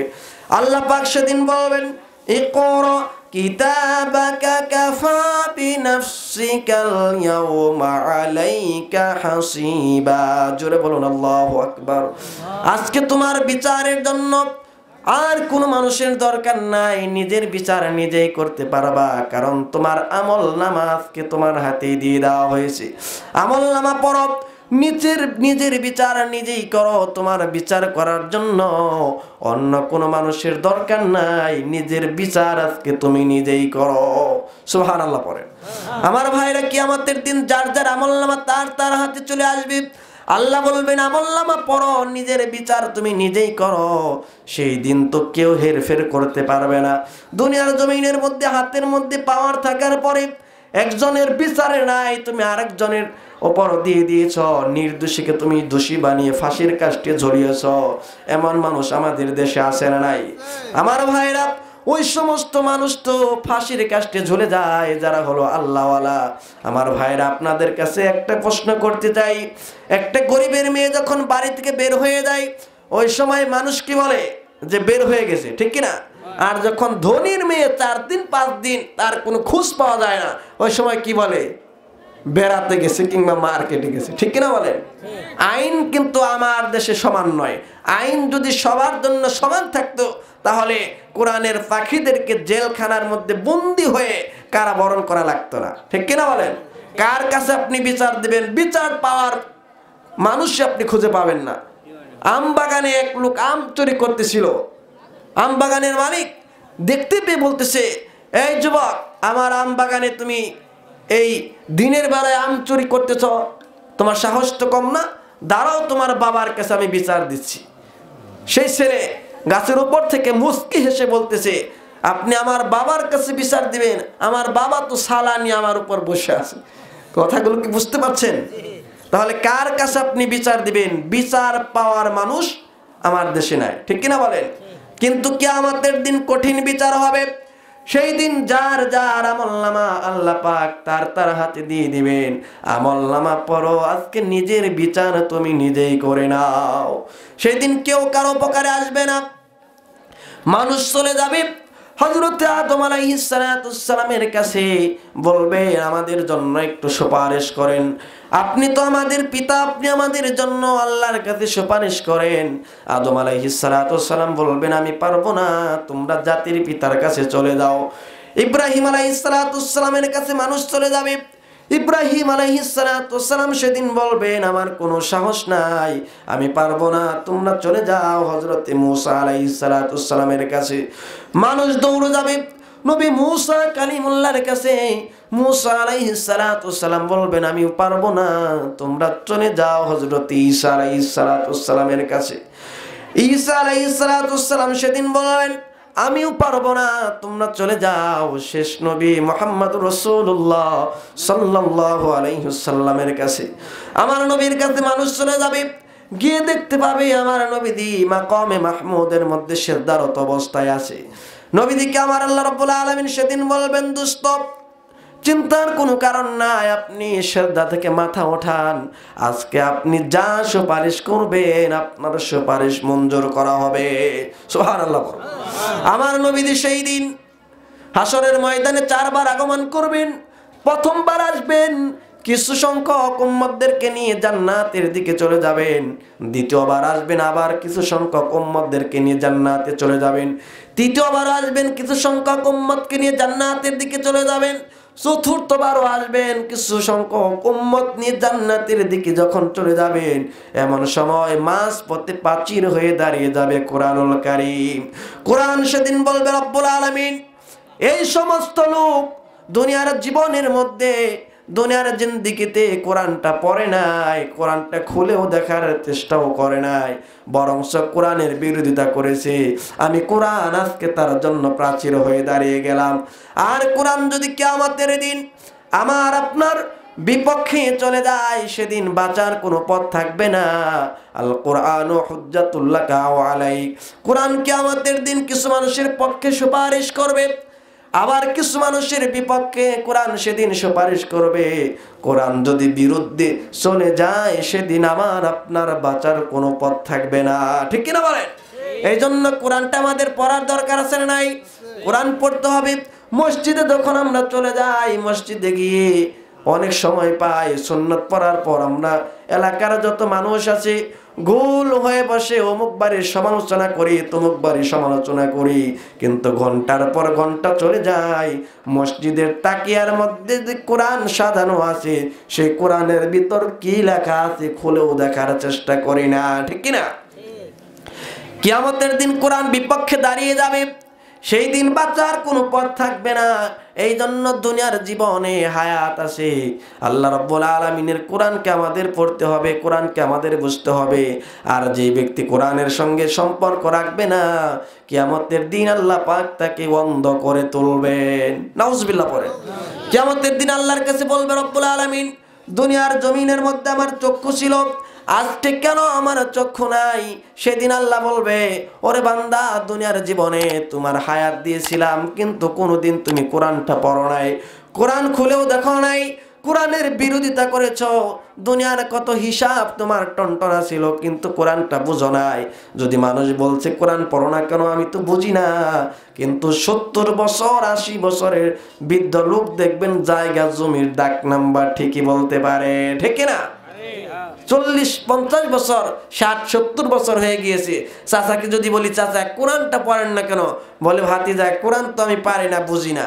যদি বলা হয় যে অমুক জায়গার দাগ নাম্বার কত, লাভ মেরে দাঁড়িয়ে বলে অমুক জায়গার দাগ নাম্বার তো 1896, বলে কিনা? দাগ নাম্বার ঠিকই বলতে পারেন, কোরআনটা আপনি পড়লেন না, কিয়ামতের দিন আল্লাহর কাছে কি জবাব দিবেন? এই জন্য এখনো সুযোগ আছে, কোরআনটা আমাদের পড়ার দরকার আছে না নাই? কোরআন পড়তে হবে। আমার ভাইরা বলতেছিলাম, 2 নম্বর হচ্ছে পাপ করার পর যাদের মধ্যে অনুশোচনা পয়দা না হবে, আল্লাহ পাক তাকে জাহান্নামের আগুনের মধ্যে নিক্ষেপ করবেন। নাম্বার 3 হলো যারা কুফরি করবে, ওয়ালিল্লাযীনা কাফারু বিরাব্বিহিম আযাবু জাহান্নাম ওয়া বিইসাল মাসীর। জোরে বলুন আল্লাহু আকবার। যারা কি করবে? কুফরি করবে, আল্লাহ রাব্বুল আলামিন তাদেরকে জাহান্নামের আগুনের মধ্যে ফেলবেন। নাম্বার 4 হলো আল্লাহর আয়াতকে যারা অস্বীকার করবে, আল্লাহ পাক তাকেও জাহান্নামের আগুনের মধ্যে নিক্ষেপ করবেন। নাউজুবিল্লাহ পড়েন। ওয়াল্লাযীনা কাফারু ওয়া কাযযাবু বিআয়াতিনা উলাইকা আসহাবুন নার হুম ফিহা খালিদুন। জোরে বলুন আল্লাহু আকবার। যারা আল্লাহর আয়াতকে অস্বীকার করে তাদেরকেও জাহান্নামে নিক্ষেপ করা হবে। 5 নম্বর হলো পরকালকে যারা বিশ্বাস করবে না তাদেরকে জাহান্নামের আগুনের মধ্যে নিক্ষেপ করা হবে। পরকাল আছে না নাই বলেন? কিয়ামতের দিন যে আল্লাহ আমাকে আবার পুনরায় জিন্দা করবেন, এই বিশ্বাস আছে না নাই? এই বিশ্বাস আমাদের থাকতে হবে। কারণ যারা আমরা আলুর চাষাবাদ করি, আলু যখন লাগানো হয় ওই সময় একটা করে আলু আমরা ফেলে রাখি, ঠিক কিনা? একটা করে আলু আমরা লাইন করে লাগিয়ে দেই, বড় আলু হলে সেটা কেটে কেটে লাগানো হয়। কিন্তু দেখবেন 1.5 মাস 2 মাস যাওয়ার পর সে একটা আলু যে রাখলেন সেটা নিস্তেজ হয়ে যায়। ক্যালসিয়াম, ম্যাগনেসিয়াম, ফসফরাস এগুলো খেয়ে ফেলে। কিন্তু 1.5 মাস 2 মাস যাওয়ার পর আল্লাহ রাব্বুল আলামিন সেই একটা আলু থেকে 10টা 12টা আলু দান করে দেন। সুবহানাল্লাহ পড়েন। আল্লাহ যদি একটা আলু থেকে 10টা 12টা আলু দিতে পারেন, সে আলুটা নিস্তেজ হয়ে যাওয়ার পর কিন্তু আল্লাহ রাব্বুল আলামিন দেখবেন মৃত্যুর পর আমাকে আপনাকে আবার পুনরায় জিন্দা করবেন। সুবহানাল্লাহ পড়েন। এই বিশ্বাস যার মধ্যে থাকবে না তাকে জাহান্নামের আগুনের মধ্যে নিক্ষেপ করা হবে। আল্লাহ পাক বলেন, ওয়ান্নাল্লাযীনা লা ইউমিনুনা বিল আখিরাতি আ'তাদনা লাহুম আযাবান আলীমা। জোরে বলুন আল্লাহু আকবার। এরপরে 6 নাম্বার হচ্ছে আল্লাহর সাথে যারা সাক্ষাৎ করে কেউ অস্বীকার করবে, আল্লাহ পাক তাকে জাহান্নামের আগুনের মধ্যে ফেলবেন। ওয়াল্লাযীনা কাফারু বিআয়াতিল্লাহি ওয়া লিকাইহি উলাইকা ইয়াইসু মির রাহমাতি ওয়া উলাইকা লাহুম আযাবান আলীম। জোরে বলুন আল্লাহু আকবার। আল্লাহর সাথে যারা সাক্ষাৎ করে কেউ অস্বীকার করবে তাদেরকেও জাহান্নামের আগুনের মধ্যে ফেলা হবে। 7 নাম্বার হচ্ছে যারা শিরিক করবে। শিরিক করে এমন মানুষ আছে না নাই? মাজার পূজা করে, মাজারের সামনে মাথা নত করে সিজদা দিয়ে দেয়। যারা শিরিক করে আল্লাহ পাক তাদেরকেও জাহান্নামের আগুনের মধ্যে নিক্ষেপ করবেন। জোরে বলেন নাউজুবিল্লাহ। আল্লাহ রাব্বুল আলামিন বলেন, ওয়া মাইয়ুশরিক বিল্লাহি ফাকাদ হারামাল্লাহু আলাইহিল জান্নাহ। যেই লোকটা শিরিক করবে আল্লাহ পাক তাকে জাহান্নামের আগুনের মধ্যে ফেলবেন। নাউজুবিল্লাহ পড়েন। এরপরে 8 নাম্বার হচ্ছে যে নিজেকে রব দাবি করে। এই পৃথিবীতে একজন সর্বপ্রথম রব দাবি করেছিল, তার নাম হলো ফেরাউন। ফেরাউন কিন্তু বলে নাই আমি আসমান বানিয়েছি, আমি জমিন বানিয়েছি। ফেরাউন একটা কথাই বলেছিল, এই পৃথিবীতে কারো আইন চলবে না, আমার আইন চলবে। ঠিক কিনা বলেন? নিজেকে রব দাবি করেছিল। এই জন্য আপনি যদি দুনিয়ার মানুষের বানানো আইনকে মানতে যান, তাহলে আপনি তাকে আইনদাতা মানলেন, রব হিসাবে মেনে নিলেন। আর যদি মানুষকে রব হিসাবে মেনে নেন, তাহলে আল্লাহ পাক আপনাকে জাহান্নামের আগুনে ফেলবেন। ঠিক কিনা বলেন? 9 নাম্বার হচ্ছে আল্লাহ পাক বলেন দুনিয়ার কাউকে আইনদাতা মনে করা। 10 নাম্বার হলো যারা ফাসিকি করবে তাদেরকে আল্লাহ রাব্বুল আলামিন জাহান্নামের আগুনে ফেলবেন। আল্লাহ পাক বলেন, وَأَمَّا الَّذِينَ فَسَقُوا فَمَأْوَاهُمُ النَّارُ। যারা ফাসিকি করবে তাদেরকেও জাহান্নামে ফেলা হবে। কথা কি বুঝতেছেন? কাদেরকে আল্লাহ জাহান্নামের আগুনে ফেলবেন তার একটা ব্যাখ্যা দিচ্ছি। এরপরে আল্লাহ পাক বলেছেন 11 নাম্বার, নবীর আদেশকে যারা অমান্য করবে, নবীর আদেশকে যারা অমান্য করবে তাদেরকেও জাহান্নামের আগুনে ফেলবেন কে? আল্লাহ রাব্বুল আলামিন ফেলবেন। এরপরে 12 নাম্বার হচ্ছে আল্লাহর বিধানকে নিয়ে যারা ঠাট্টা বিদ্রুপ করে আল্লাহ পাক তাদেরকেও জাহান্নামের আগুনের মধ্যে নিক্ষেপ করবেন। বলেন নাউজুবিল্লাহ। তাহলে এই 12টি অপকর্ম যার মধ্যে পাওয়া যাবে আল্লাহ পাক তাকে কি করবেন? জাহান্নামের আগুনে ফেলবেন। এখন জাহান্নামের আগুন থেকে বাঁচতে হলে কি করতে হবে? এই আয়াতের পরের অংশে আল্লাহ রাব্বুল আলামিন সুন্দর করে আয়াতের শেষের দিকে সুন্দর করে আল্লাহ পাক বললেন। আল্লাহ পাক কি বলেন? ইয়াউমা ইয়াজমাউকুম লিয়াউমিল জামঈ যালিকা ইয়াউমুত তাগাবুনি ওয়া মান ইউমিন বিল্লাহি ওয়া ইয়ামাল সলিহান। আল্লাহ পাক বলেন 2টা আমল যদি তুমি নিয়ে আসতে পারো, কয়টা আমল? 2টা আমল যদি নিয়ে আসতে পারো, জাহান্নামের আগুনে ফেলবো না, তোমাকে সরাসরি জান্নাতের মধ্যে ঢোকাবো। সুবহানাল্লাহ পড়েন। তাহলে 12টি কাজ করলে, খারাপ কাজ করলে জাহান্নামে ঢোকাবেন, কিন্তু 2টা ভালো আমল যদি নিয়ে যেতে পারি আল্লাহ পাক তাকে জান্নাত দান করবেন। বলে সুবহানাল্লাহ। তার মধ্যে 1 নাম্বার কাজ হচ্ছে ওয়া ইউমিন বিল্লাহ, ঈমান আনতে হবে কার উপরে? আল্লাহর উপর আমাদের ঈমান আনতে হবে। আল্লাহর উপর ঈমান আনতে গেলে নামাজ পড়ার দরকার আছে না নাই? 5 ওয়াক্ত নামাজ সুন্দর করে আদায় করতে হবে। নামাজ পড়া কার হক? আল্লাহর হক। এখন যদি নামাজ নষ্ট করি, কার হক নষ্ট করলাম? আল্লাহর হক নষ্ট করলাম। এজন্য আল্লাহর হকটা নষ্ট করা যাবে না। হকের মধ্যে দেখবেন বান্দার হকও আছে, হকের মধ্যে মা বাবার হকও আছে না নাই? আমার ভাইরা, যেহেতু বাড়ির মাহফিল, আপনাদের কাছে একটা প্রশ্ন করতে চাই, আমার দেশে বর্তমানে মায়ের দাম বেশি না বউয়ের দাম বেশি? মায়ের দাম না বউয়ের দাম? বউয়ের দাম বেশি। উল্টা, ওই যে মুরব্বী বলছেন উল্টা, মায়ের চাইতে বউয়ের দাম আমার দেশে বর্তমান বেশি। মায়ের পেছনে খরচ করতে হবে বেশি না বউয়ের পেছনে? মায়ের জন্য বেশি খরচ করতে হবে। সবার আগে খরচ করতে হবে কার জন্য? নিজের মায়ের জন্য খরচ করতে হবে। এখনকার সন্তানেরা মায়ের জন্য খরচ করে নাকি বউয়ের জন্য করে? শুধু বউয়ের জন্য করে না, বউয়ের মা বাবার জন্য করে। ঠিক কিনা বলেন? ডবল। যে ঈদ যখন শুরু হয়ে যায়, ঈদের সময় দেখবেন বউয়ের জন্য 2টা জামা কিনে, বউয়ের মায়ের জন্য, শাশুড়ি আম্মার জন্য 2টা জামা কিনে, 2টা শাড়ি কাপড় কিনে, কিন্তু নিজের মায়ের খবর রাখে না। আছে না নাই? সন্তান যদি বলে বাবা আমার জন্য কিছু কিনেছো, ঈদ চলে এলো, সন্তান বলে মা হাতের মধ্যে তেমন টাকা নাই, পরে ঈদে দিব। ঠিক কিনা বলেন? কিন্তু আল্লাহ পাক সবার আগে খরচ করতে বলেছেন কার জন্য? মায়ের জন্য। মা বাবা যে কি কত বড় একটা জিনিসের নাম, কত বড় একটা নিয়ামতের নাম, ম্যাক্সিমাম সন্তানই বোঝে না। ঠিক কিনা বলেন? দোয়া কবুলের সবচাইতে বড় হক হচ্ছে মা আর বাবা। জোরে বলেন সুবহানাল্লাহ। কিন্তু মা বাবার সঙ্গে উত্তম আচরণ করে না। একটা ঘটনার মধ্যে আমি দেখতে পেয়েছি, এক সন্তান গ্রামে বাড়ি কিন্তু শহরে বাসা ভাড়া করে থাকে, চাকরি করে। চাকরি যখন করতেছে কিছুদিন পর বাবা শহরে গিয়েছে কোনো একটা কাজে, যাওয়ার পর যখন সন্ধ্যা ঘনিয়ে এসেছে, রাত্রি হয়ে গেছে, মনে মনে চিন্তা করলেন আজকে আর বাড়ি ফিরবো না, আজকে সন্তানের বাসায় থাকবো। রাত 9টার দিকে সন্তানের বাসায় ঢুকেছে। সন্তান স্ত্রীকে বলতেছে, তার ছেলে বলতেছে তার স্ত্রীকে বলতেছে, স্ত্রী দেখো আমার বাবা গ্রাম থেকে শহরে এসেছিল একটা কাজের জন্য, রাত্রি হয়ে গেছে বিদায় আমার বাসায় আজকে থাকবে, দেখো কোনো কিছু খাবার দাবারের ব্যবস্থা করতে পারো কিনা। স্ত্রী বলতেছে আমার কোমরে ব্যথা, আমার অমুক তমুক বিভিন্ন অজুহাত দিয়ে বলতেছে আমি কোনো খাবারের আয়োজন করতে পারবো না। সন্তান বাবাকে গিয়ে বলতেছে বাবা আমার বাড়িতে আজকে তেমন কিছু খাবার নাই, বাসায় যা আছে তাই খেয়ে আজকে রাতটা আপনি যাপন করেন।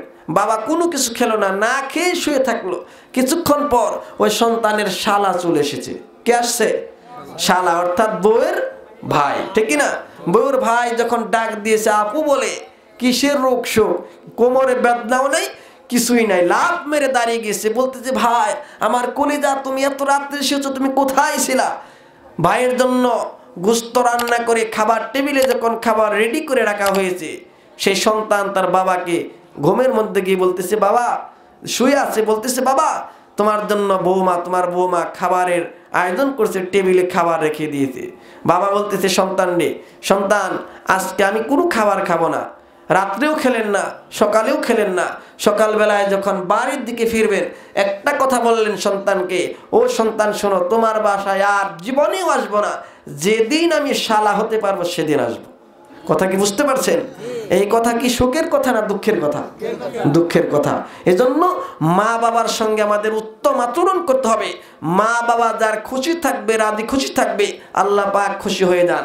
আর মা বাবা যদি নারাজ হয়ে যান, কে নারাজ হয়ে যান? আল্লাহ পাক নারাজ হয়ে যান। আমার ভাইয়েরা, মা বাবার সঙ্গে আমাদের উত্তম আচরণ করতে হবে। মা বাবা যে কত বড় একটা নিয়ামতের নাম আমরা বুঝতে চাই না। আমার ভাইয়েরা গভীরভাবে কথাগুলো শুনুন। আমার নবীজি শুধু ওয়াজ করতেনই না, মাঝে মাঝে ওয়াজ শুনতেন। একজন সাহাবী নবীজির সামনে গিয়ে বলতেছেন, ইয়া রাসূলুল্লাহ, ইয়া হাবিবাল্লাহ, আমি একটা ওয়াজ করতে চাই, আপনি কি ওয়াজ শুনবেন? নবীজি বললেন, সাহাবীরে কি ওয়াজ করবা? শুনবো না কেন, তুমি ওয়াজ করতে থাকো। সাহাবী বলতেছেন, ইয়া রাসূলুল্লাহ, আমি তো তেমন কোনো ওয়াজ জানি না, জাহিলি যুগের একটা ওয়াজ আপনার সামনে করতে চাই। সেই লোকটা বলতেছেন, ইয়া রাসূলুল্লাহ, যখন আমি দিন কবুল করি নাই, ইসলামের বাণী গ্রহণ করি নাই, মুসলমান হই নাই, মূর্তির উপাসনা করতাম, পূজা করতাম, একটা মূর্তিকে আমি রব মনে করতাম, মূর্তিকে সঙ্গে নিয়ে দূর কোথাও রওনা হয়েছি, প্রতিমধ্যে আমার পেশাবের চাপ চলে এসেছে, মূর্তিকে একটা জায়গায় রেখে আমি পেশাবের কাজে যাব। মূর্তিকে রেখে গেলে কেমন দেখা যায়, অসম্মান হয়ে যাবে মনে করে, আমার নিজের সঙ্গে নিয়ে পেশাব করতে বসলে অসম্মান হয়ে যাবে মনে করে একটা দূর জায়গায় বসিয়ে রাখলাম।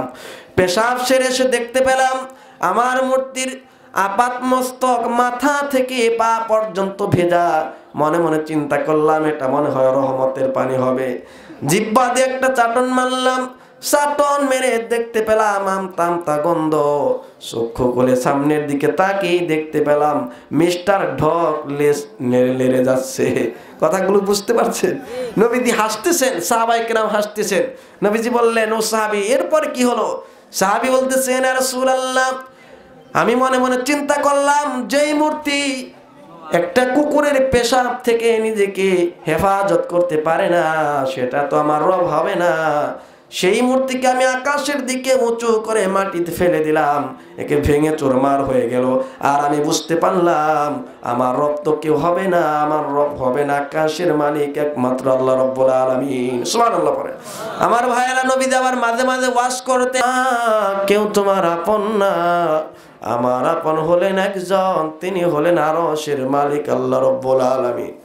আরে নবীর উম্মতের দল, একটাবার গভীরভাবে চিন্তা করে দেখেন, রাত্রিবেলা যখন আমি আপনি ঘুমাতে যাই, ঘরের লাইটটা বন্ধ করে দিয়া বিছানার সঙ্গে যখন পিঠটা লাগাইবেন, যখন আমার আপনার মাথাকে সেই বালিশের সঙ্গে লাগাবো, ওই সময় গভীরভাবে 5টা মিনিটের জন্য মুরাকাবায় চলিয়া যান।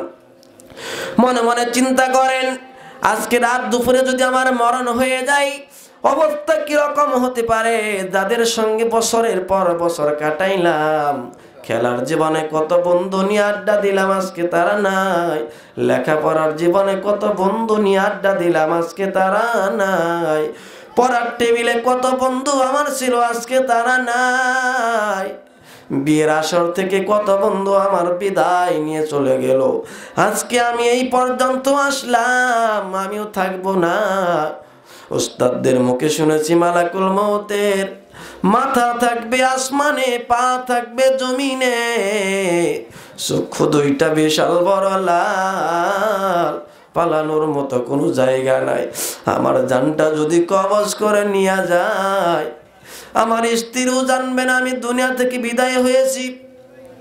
রাত 12টার সময় আমার পাশের স্ত্রী যদি বুঝতে পারে আমি দুনিয়ায় নাই, লাভ মেরে দাঁড়াইয়া যাইবে, দুয়ারের মধ্যে চলিয়া কান্নাকাটি করবে। এলাকার মানুষদেরকে জড়ো করে বলবে, ও এলাকাবাসী শুনে নাও, শুনে নাও, আমার স্বামী আর নাই, আমার স্বামী দুনিয়া থেকে বিদায় নিয়ে চলে গিয়েছে।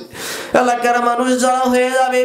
পাশের রুমের আমার মা বাবা লাভ মেরে দাঁড়িয়ে কান্নাকাটি করবে, যে সন্তানের জন্য এত কিছু করলাম, যে সন্তানের পরীক্ষার ফি জোগানোর জন্য ইটভাটার মধ্যে চাকরি করলাম, রোদের মধ্যে পড়ে বৃষ্টির মধ্যে ভিজে, যে সন্তানের জন্য পরীক্ষার ফি জোগানোর জন্য এত মেহনত করলাম, সেই সন্তানও সেই দিন বলবে না আমার বাবাকে রেখে দাও।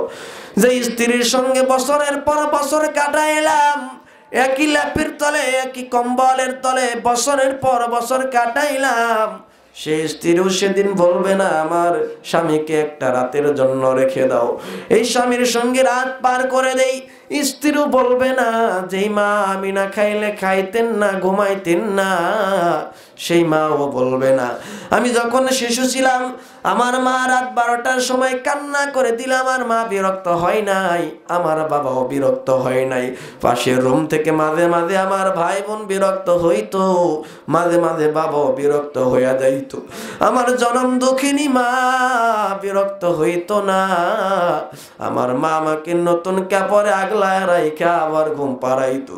সেই মাও আমার মৃত্যুর পর বলবে না আমার সন্তানকে 2 দিনের জন্য রেখে দাও, সন্তানের সেবা করি, আমার মা ওই কথা বলবে না। সকাল হইতে না হইতে কয়েকজন যাবে বাঁশ বাগানে বাঁশ কাটার জন্য, আবার কয়েকজন যাবে কবর খনন করার জন্য, আমার বন্ধু বান্ধব কয়েকজন যাবে দোকানে কাফনের কাপড় কেনার জন্য, কয়েকজন যাবে পানি গরম করার জন্য, পানি গরম করায়া সুন্দর একটা সাবান দিয়ে আমাকে গোসল করায়া, কাফনের মধ্যে মুড়ায়া, চকলেটের মধ্যে পেশায়া, চকলেটের মতো মোড়ায়া লাশের খাটিয়ার মধ্যে নিয়ে জানাজার ময়দানে নিয়ে যাবে। আমার ভাইরা একটাবার গভীরভাবে লক্ষ্য করে শুনুন, জানাজার মাঠে নিয়ে যাবে, এলাকার গণ্যমান্য হাজারো মানুষ আমার জানাজায় শরীক হবে, বলবে লোকটা কত ভালো ছিল, লোকটা কত ভালো ছিল। জানাজার নামাজটা শেষ হয়ে যাবে, কয়েকজন যাবে আমার খাটিয়া ধরে সে কবরের দিকে, কবরের মধ্যে 3 জন লোক লাফ মেরে নামবে। ওই সময় মনে মনে চিন্তা করবেন এই 3 জন মনে হয় আমার আপন না, না 3 জনের একজন আমার আপন না। 3 জন কবর থেকে আবার উঠে দাঁড়াবে, আমার কবরের উপর বাঁশের চাল দিবে, মানুষ মুষ্টি ভরে হাতের মধ্যে মাটি নিয়া দোয়া পড়বে, মিনহা খলাকনাকুম ওয়া ফিহা নুঈদুকুম ওয়া মিনহা নুখরিজুকুম তারাতান উখরা। দোয়া পয়রা মুষ্টি মুষ্টি মাটি দিয়া দোয়া কইরা যারা যার মতো বাড়িতে চলে যাবে। মনে মনে চিন্তা করবো আমার সন্তানেরা আমার কবরের পাশে দাঁড়ায় দাঁড়ায় কান্দে, সন্তান মনে হয় আমার আপন, সন্তানও আমার আপন না। কিছুক্ষণ পর সন্তানও বাড়ির দিকে চলে যাবে, যাওয়ার পর আমি মনে মনে চিন্তা করলাম সন্তান আমার আপন, আমার তো কেউ আপন না। কবরের মধ্যে ফেরেশতা এসে প্রশ্ন করবে মার রব্বুকা ওয়া মান দীনুকা ওয়া মান নাবিয়ুকা। প্রশ্নের জবাব যদি দিতে পারো তোমার জন্য জান্নাত, আর যদি প্রশ্নের জবাব দিতে অক্ষম হয়ে যাও কবরের 2 পাশের মাটির এমন চাপ, ডান পাজরের হাড় বাম পাজরে চলে যাবে, বাম পাজরের হাড়গুলো ডান পাজরে চলে যাবে। দয়ার নবী বলেন, কবরের মধ্যে মুমিন গুনাহগারের কবরে 70 সাপ, বেঈমান নাফরমানদের কবরে 99 সাপ এমন ভাবে কামড়াবে, সেই কবরের আযাব সহ্য করা যাবে না। ও দুনিয়ার মুসলমান, একটু গভীর ভাবে শুনেন। ডান দিক থেকে মাটি চাপ দিবে, বাম দিক থেকে মাটি চাপ দিবে। আমি তাকায়া তাকায়া দেখবো আমার ডানের চাপ, বামে মাটির চাপ, আমার সামনে মাটি, ডানে বামে মাটি। পালানোর মতো কোনো জায়গা নাই রে বনি আদম, পালানোর মতো কোনো জায়গা নাই। কার জন্য এত কিছু করলাম, কার জন্য অহংকার, কার জন্য বাহাদুরি করলাম, সুদ খেয়ে ঘুষ খেয়ে বিল্ডিং করলাম, ফ্ল্যাট বাসা করলাম, যে সন্তানের জন্য আমি মারা যাওয়ার পর আমার সন্তানেরা সেই ধন সম্পত্তি নিয়ে মারামারি আর খুনাখুনি করবে। সব কিছু আমার পর হয়ে গেল, আমার কবরে কেউ যাবে না। আমার কবরে যাবে আমার আমল, আমার কবরে যাবে আমার ঈমান। এজন্য যখন আমার ঘুমটা ভেঙে যাবে, স্বপ্ন ভেঙে যাবে, ওই সময় উত্তম রূপে ওযু বানায়া নামাজের মুসাল্লায় দাঁড়ায়া আল্লাহর কাছে বলেন, আল্লাহ জীবনে কত গুনাহ করেছি, সুদ খাইছি, ঘুষ খাইছি, জেনা বদমাশি করেছি, আল্লাহ তুমি আমাকে মাফ করে দাও। আল্লাহর কাছে বান্দা মাফ চাইতে দেরি, আমার আল্লাহ বান্দাকে মাফ করতে দেরি করবে না। সুবহানাল্লাহ। এই জন্য আমাদের আল্লাহর কাছে মাফ চাইতে হবে। আল্লাহ গুনাহ করছি, গুনাহ মাফ করে দেন। ওগো আল্লাহ, ঘুষ খাইছি, ঘুষ খাওয়ার গুনাহ মাফ করে দেন, আর জীবনে খাবো না। জানা করেছি, আর জীবনে জানা করব না। আল্লাহর কাছে যদি বান্দা খালিস নিয়তে মাফ চাইতে পারে, আমার আল্লাহ পাক তাকে মাফ করতে দেরি করে না। বলেন সুবহানাল্লাহ। আমার ভাইয়ের আলোচনা শেষ করে দিচ্ছি। যেখান থেকে কথা বলতেছিলাম যে মা বাবার সঙ্গে আমাদের খারাপ আচরণ করা যাবে না। ও যুবক, এই পৃথিবীতে কেউ তোমার আপন না। যখন তুমি মারা যাবা, তোমার স্ত্রী থাকবে 25 বছর 30 বছরের স্ত্রী রেখে তুমি মারা গেলা, ছোট্ট একটা সন্তান রেখে মারা গেলা, তোমার স্ত্রীর মুখে 2-3 দিন খাবার থাকবে না, কাঁদতে কাঁদতে বেকার আর হয়ে যাবে। সেই স্ত্রী বলবে, জীবনে আর কোনোদিন আমি বিবাহে বন্ধনে আবদ্ধ হব না। কিন্তু 7 দিন চলে যাবে, মুখে খাবার চলে আসবে। 1 মাস চলে যাবে, মুখের মধ্যে হাসি চলে আসবে। 2-3 মাস চলে যাওয়ার পর পরিবারের লোকেরা নিয়ে সুন্দর একটা স্বামী দেখে বিবাহ দিয়ে দিবে। নতুন বিবাহ বন্ধনে আবদ্ধ হওয়ার পর তোমার সেই স্ত্রী বলবে, মা বাবাকে ফোন দিয়ে বলবে, ও বাবা, ও মা, তোমরা যে সিদ্ধান্ত নিয়েছিলা ভালো সিদ্ধান্ত নিয়েছ। আমার এই স্বামীটা আমার আগের স্বামীর চাইতে অনেক ভালো। ঠিক কিনা বলেন? এই জন্য এই পৃথিবীতে কেউ আমার আপনার আপন না, একজন আপন, তিনি কে? আল্লাহ রাব্বুল আলামিন আপন। এই জন্য সবচাইতে বেশি ভালোবাসে আমাকে একজন, তিনি কে? আল্লাহ রাব্বুল আলামিন। এই জন্য আল্লাহর প্রতি আমাদের ঈমান আনার দরকার আছে না নাই? সূরা তাগাবুনে আল্লাহ পাক কি বলেছেন? সূরা তাগাবুনে আল্লাহ পাক বলেছেন 12টি কাজ যদি করে জাহান্নামের আগুনে ফেলবো। কথাগুলো মনে আছে? 12টি খারাপ কাজ করলে কোথায় নিক্ষেপ করা হবে? জাহান্নামে। আর 2টা ভালো আমল নিয়ে আল্লাহ পাক যেতে বলেছেন। 2টা ভালো আমল নিয়ে গেলে কি দিবেন? জান্নাত দান করবেন। 2টা ভালো আমলের 1 নাম্বার বলেছি ঈমানটা মজবুত থাকতে হবে। ঈমান যদি ভালো থাকে আল্লাহ পাক জান্নাত দান করবেন। আর 2 নাম্বার হচ্ছে আমলটা ভালো থাকতে হবে। আমল যদি ভালো না থাকে, মৃত্যুর পর আমার আপনার বাঁচার কোনো পথ থাকবে না। আল্লাহ রাব্বুল আলামিন সূরা সেই তাগাবুনের শেষের দিকে বলেছেন, ওয়াইদখিলহু জান্নাতিন তাজরি মিন তাহতিহাল আনহার খালিদিনা ফিহা আবাদান যালিকাল ফাওজুল আযীম।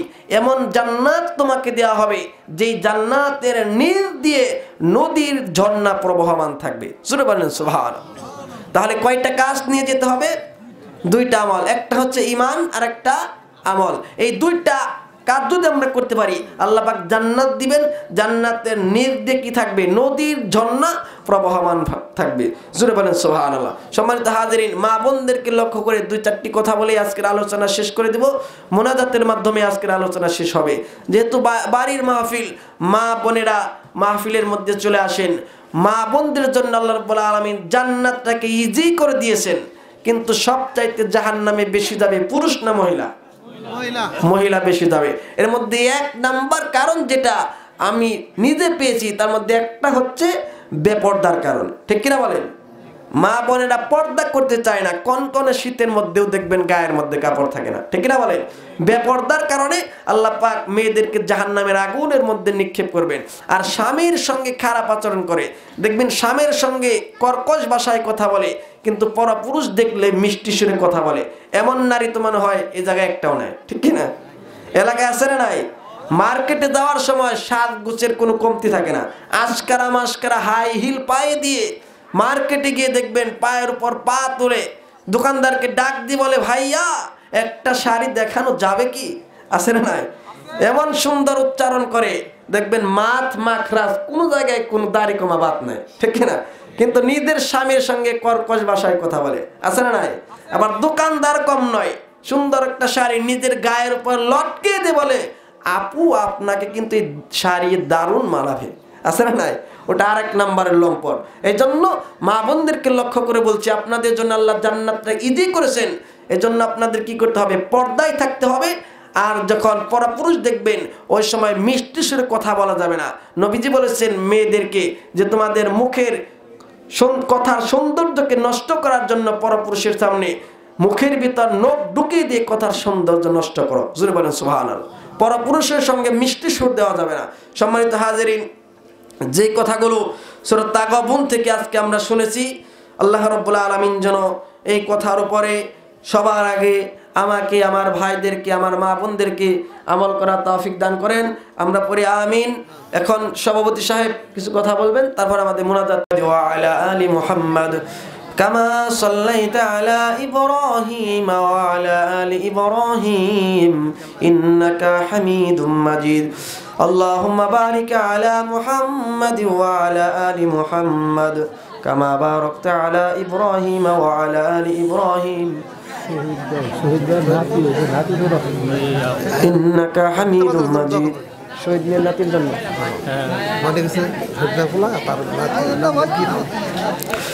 اللهم آمين اللهم آمين ربنا ظلمنا أنفسنا وإن لم تغفر لنا وترحمنا لنكونن من الخاسرين ربنا آتنا في الدنيا حسنة وفي الآخرة حسنة وقنا عذاب النار رب ارحمهما كما ربياني صغيرا رب ارحمهما كما ربياني صغيرا ইয়া আল্লাহ রব্বুল আলামিন, গভীর রাত, ও দয়ার মালিক আল্লাহ, তোমার বান্দা মোহাম্মদ শহীদ মিয়ার বাড়ি কর্তৃক আয়োজিত মাহফিলে আল্লাহ মাগরিবের পর থেকে আল্লাহ কত উলামায়ে কেরাম আলোচনা করলো আল্লাহ।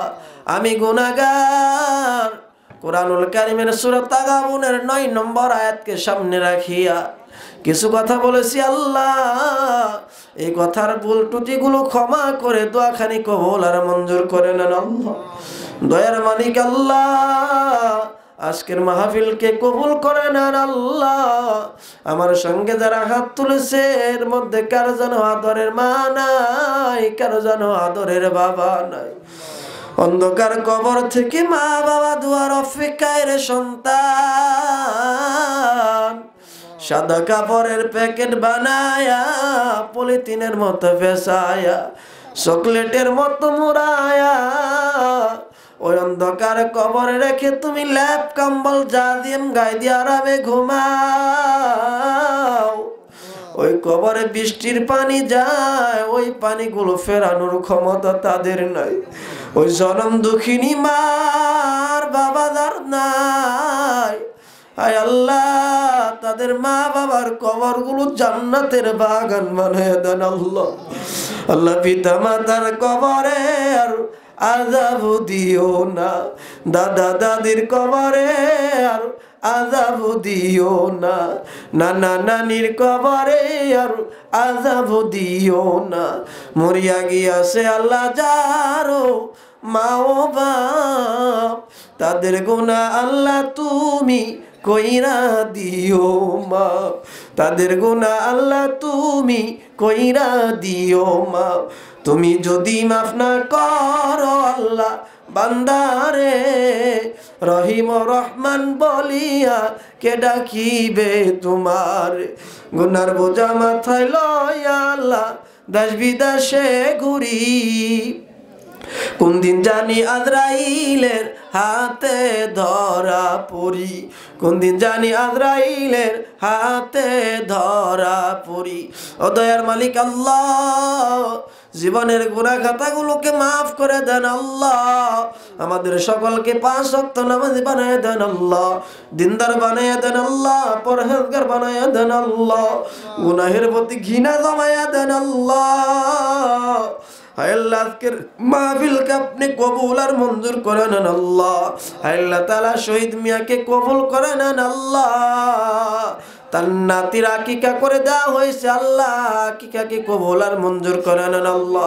আল্লাহ তাআলা তার ছেলে মানিক মিয়া বিদেশে থাকে, কামাই রুজিতে বরকত বাড়ায় দেন আল্লাহ, হালাল রুজিতে বরকত দান করে দেন আল্লাহ। আমার সঙ্গে অনেক উলামায়ে কেরাম হাত তুলেছে, সকলের নাম তো আমার জানা নাই। আল্লাহ তাআলা সকলকে দীর্ঘ নেক হায়াত দান করে দেন আল্লাহ।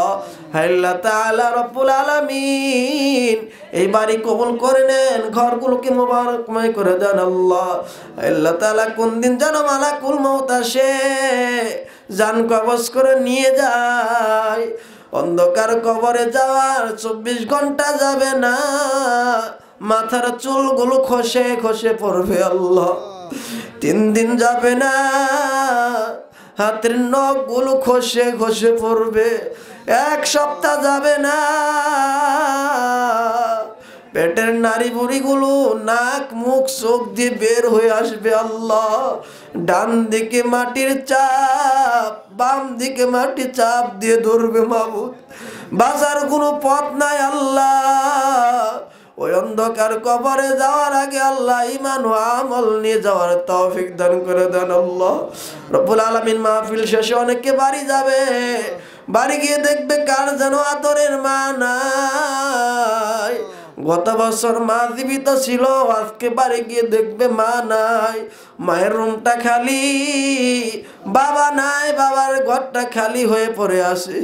ও দয়ার মালিক আল্লাহ, যাদের মা বাবা দুনিয়ায় নাই তাদের মা বাবার কবর জান্নাতের বাগান বানিয়ে দাও আল্লাহ। আর যার মা বাবা দুনিয়ায় জীবিত, সকলকে দীর্ঘ নেক হায়াত দান করে দেন আল্লাহ। আল্লাহ তাআলা এই মাহফিল কবুল করে নেন। রব্বুল আলামিন যে কয়েকটি দরখাস্ত করলাম, দোয়াখানি কবুল আর মঞ্জুর করে নেন।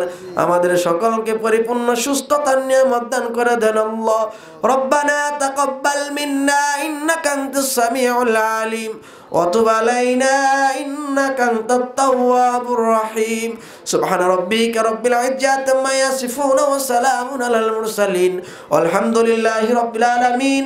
ওয়া জাআলা আখিরা কালিমাতিনা ইনদাল মাউতি লা ইলাহা ইল্লাল্লাহু মুহাম্মাদুর রাসূলুল্লাহ।